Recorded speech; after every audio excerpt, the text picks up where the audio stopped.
How's everyone doing? Today I have a Blu-ray and DVD update. Now there are a few ones in here that I haven't seen, but if you've seen any of these ones, definitely let me know what you think of them. Once I do view the ones I haven't seen, I'll do a proper review for them. But first up is Suicide Squad, the extended cut. Now, this movie is so flawed. It seems to be a really polarizing movie. A lot of people love it, a lot of people hate it.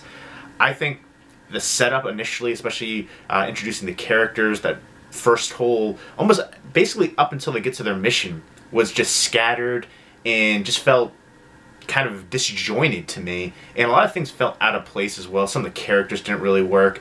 And the soundtrack, it seemed like they were just throwing in a lot of songs to kind of promote the soundtrack past the movie. Like a lot of the classic rock songs didn't fit here at all. The modern songs fit, but the rest of it didn't. Leading up to this movie, they were really hyping up Joker. Jared Leto is, you know, obviously off to the side right there because he didn't really have a big presence in this film, and I thought I really didn't like his performance overall. I get that he was mentally insane, but he wasn't fearsome like every other Joker out there.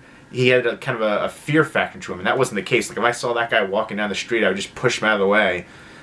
You know, but yeah, obviously it's a different way they're going for it. I didn't enjoy that character. I thought it was the weakest part of the whole movie, in fact. Margot Robbie, stunning as always, but Will Smith was really the lead here. He was doing everything in his power to hold this movie together. It seemed like he was the driving force. I'm a big fan of Joel Kinnaman as well right there. I think he was great in The Killing, a great American remake television show. But yeah, it just felt so disjointed overall. It really did pick up though once the mission started. It finally came together, and I did appreciate it after that. It was actually really dark in some spots, and that was one thing too. I talked about this with a few people, and nobody could remember that guy's name. I believe it was Diablo, played by Jay Hernandez, who was fantastic in that role. He's never played a role quite like that before. But everybody's like, they couldn't remember his name. That's the case with a few of the different characters too.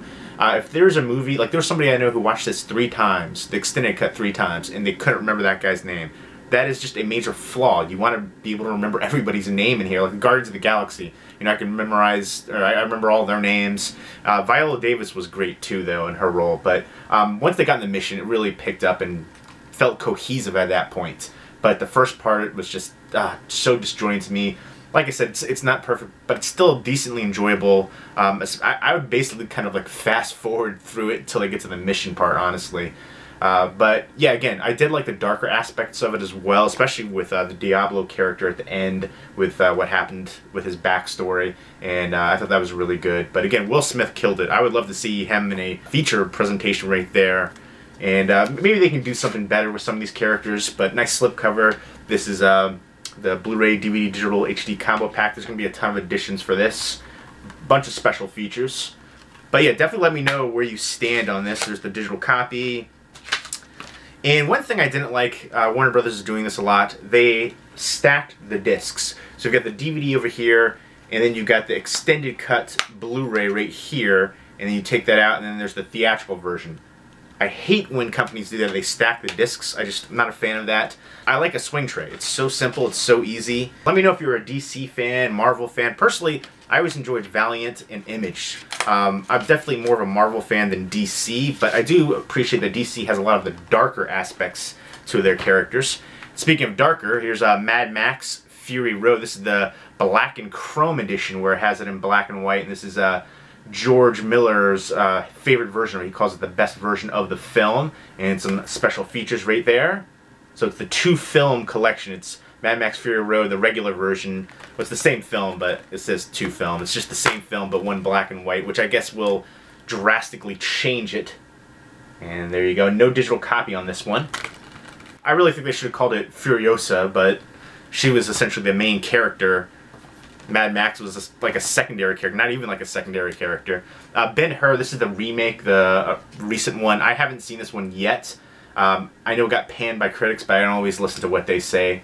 Morgan Freeman's in here, and the lead guy who plays Ben-Hur, Jack Huston, is actually the grandfather of John Huston, who directed movies like Moby Dick and some classics, Treasure of the Sierra Madre, Africa Queen, The Maltese Falcon, which is one of the greatest remakes of all time. I think a lot of people aren't aware that's an actual remake. But this one right here, I will say the visuals look good from the trailers, but I will say it didn't draw me in. Like, I've seen the original, the classic, but yeah, I'm going to give it a fair chance though and check it out. Nice slipcover for it, and it has $10 movie card up to $10 off any movie ticket. So that's, you know, I guess a drawing point for picking this up. And this is from Paramount right here, and Warner Brothers right there for Fury Road, Black and Chrome Edition, and Suicide Squad. And let me know which edition of Suicide Squad you're going to pick up if you're going to pick it up. And next up is 31, Rob Zombie film. This is from Lionsgate. Honestly, I haven't checked this one out. When I saw the trailers, I was like, oh, that's a Rob Zombie movie right there. I'm going to wait on that. I do like his movies. They're kind of hit or miss with me. Like, I loved House of a Thousand Corpses. I love Lords of Salem up until like the last 20 minutes. I thought that was going to be like a perfect witch kind of movie. Great throwback 70s feel to it, but it just kind of fell apart in the last 20 minutes. So some of his movies are kind of like that, and this one to me just seemed like way self-indulgent, over the top from the trailer. But I'm going to give it a shot, you know. I'm going to come there with an open mind, but when I saw the trailers initially, I didn't go see it in the theaters because of that. I was just like, it looks like a typical Rob Zombie movie, but just way more self-indulgent. Next up, and 3 films right here from Twilight Time. Really love what Twilight Time is doing as a company. They're one of my favorites out there. They're a little bit pricier, but they kind of have to be. They're limited quantities. There are 3,000 units on all of these ones. Usually they're limited to right around that. But any kind of company doing limited ones like that, it's going to be a little bit more expensive. And I think that's going to be the future of physical media, where they're limited and the prices are going to be a little bit higher. But if you like physical media, that's going to be the way. It's kind of like the resurgence of vinyl. It's going to be like that for Blu-rays, DVDs, 4K, Ultra HD, whatever the format will be. But I like what they're doing as far as the company. They're releasing a lot of films that I'm a huge fan of, especially these 3 right here. Runaway Train, the best Runaway Train movie out there. If you like Unstoppable with Chris Pine and Denzel Washington, definitely check out Runaway Train. Great performances here from Jon Voight and Eric Roberts. Both were nominated for Academy Awards. It also has a Rebecca De Mornay in an early role right here. And this was based on a story from the legendary Akira Kurosawa. It's basically a prison break movie, and they're trying to escape on this runaway train in a snowy setting. Fantastic, palpable tension, great acting. Highly recommend the heck out of this. And another thing I like about Twilight Time is, you know, disc artwork. A lot of times newly commissioned artwork, interior artwork, and it has the booklet as well. So, again, big fan of what they do. If you're a fan of any kind of film, anytime they have a booklet like that with information, behind the scenes photos, like that, I really appreciate that. Arrow Video does it, Criterion Collection does it, Twilight Time, Eureka. There's a few companies out there, but and that's why I like these companies. Next up is my favorite adaptation of Moby Dick. Now, I know I've talked about this before, but whales freak the heck out of me. I used to have this reoccurring nightmare when I lived in Virginia, right by the beach. Like, a whale would come out of the ocean and just, like, drag on the land and smash the houses and stuff. So whales have always freaked me out. Even Pinocchio, like, that freaked me out. So I always remember the kind of climax of this one freaking the heck out of me. And I always liked the character of Queequeg. He was really unique looking, and Orson Welles is in here too. Great cast, really enjoyed the cast, and John Huston, of course, directed, like I said before, directed Maltese Falcon, Treasure of Sierra Madre, African Queen, tons of great films. Gregory Peck is Captain Ahab, and just a great adaptation. Screenplay by Ray Bradbury as well. Yeah, so just a great adaptation of Herman Melville's great novel right there. If you like Moby Dick, I think this is the best adaptation thus far. And I really like In the Heart of the Sea recently too, kind of giving the backstory there too. Really dig that. And next up is Moscow on the Hudson. This is a great mixture of comedy and just a poignancy of what immigrants were dealing with and coming to America, and just the melting pot that is America, especially New York City. And it's Robin Williams plays a Russian musician, and they're coming over to play in like a circus, and he defects in Bloomingdale's, and he meets Maria Conchita Alonso, who was so freaking stunning, and Robin Williams gets to feel up on that bathtub scene, super hot.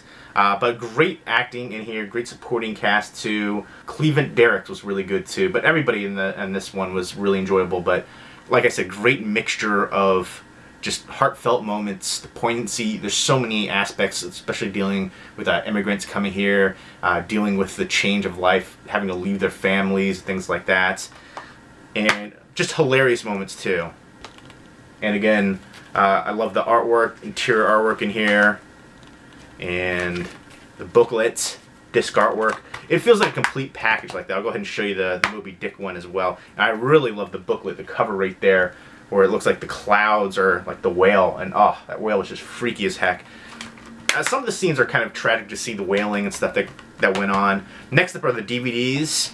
This one right here is from Sony. This is Dead Rising Endgame, based on the video game, which I haven't played, but I remember seeing a trailer years ago for it, and it looked awesome. Jesse Metcalf is the lead. I think he did some soap operas back in the day, but it looks like a classic zombie infection movie. Can't wait to check that one out. I'm a big fan of those kind of movies. Good supporting cast in here too, it looks like too. I just noticed Billy Zane's in here. I think, yeah, Dennis Haysbert, that's where he was. He was really good. Oh my gosh, what is the name of that movie? That's going to bother me. It's a great release. Suture. He was great in Suture. Arrow Video put out a release for that. Black and white modern film. Definitely recommend that. Next up is Streets of Compton. Now, this is a documentary based on Compton featuring, I guess, Eazy-E's kid and Game and a bunch of other people just going over gang culture, the streets and stuff like that. This is from A&E, Lionsgate. I really like a lot of these ones, especially dealing with the gangs and stuff. I'm kind of fascinated, even though it's tragic and crazy. Looking forward to checking that out. Next up is Counterclockwise. This is from Artsploitation Films. It's a time travel movie, and I do love the cute little one-eyed dog Charlie right there. And this guy kind of reminds me of the comedian, I think his last name is Poussin. But yeah, kind of a big guy, redhead. The whole time I kept thinking that. Brian Poussin, I believe his name is. But yeah, it's so flawed, and time travel movies in general are hard to do. It's low budget. A lot of the editing could have been better, especially some of the transitions. There's so many things that just kind of stand out. Like I said, it's a low budget time travel movie. Decent sci-fi fare, some good thrills in here, and it does make you think. I like the way that it played out, the ending, but there's always kind of things that kind of stand out for these kind of ones where you can nitpick and issues and continuity stuff with time travel, but still decent overall. I would say just about average. You know, if you like those kind of movies, I'd say check it out, but don't expect too much from it. So there you go. Those are my pickups right there. If you've seen any of them, definitely let me know what you think of them. 10 pickups. And once I do view the ones that I haven't seen, I'll do a video talking about them more in depth. Hope everybody's doing well. Take care.